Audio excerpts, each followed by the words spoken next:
मैं आपके सामने एक दर्द लेकर आया हूँ।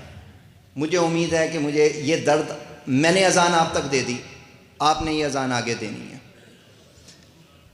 आपने इसको रोकना है, मैंने भी इसको रोकना है।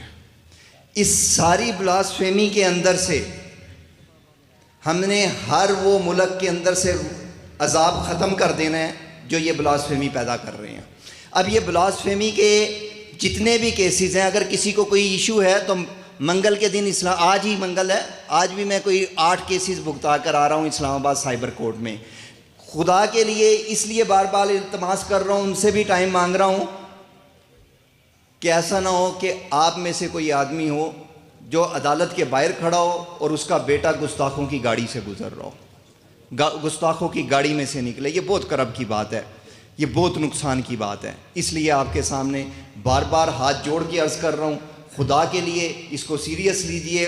आखिरी, कभी भी ब्लास्फेमी के मटेरियल को शेयर मत कीजिए, ना लानत लिखकर, ना दर्जात लिखकर, ना किसी और चीज़ पर लिखकर।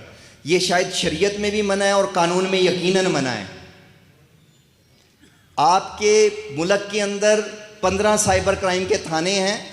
हमने हर साइबर क्राइम के थाने में ब्लास्फेमी यूनिट कायम करवा दिया है। आपने वहाँ दरख्वास्त देनी है। अगर FIR दर्ज नहीं होती, उसकी कॉपी मुझे भेज दें। Legal commission on blasphemy Pakistan को सर्च करेंगे, हमारा सारा एड्रेस मिल जाएगा, हमें भेज दें। फिर देखते हैं FIR कैसे नहीं होती और बंदा कैसे अरेस्ट नहीं होता। इसलिए कानून का साथ लीजिए, गुस्ताखों को गिरफ्तार करवाइए, गुस्ताखों को जेल भेजिए, खुद जेल मत जाइए।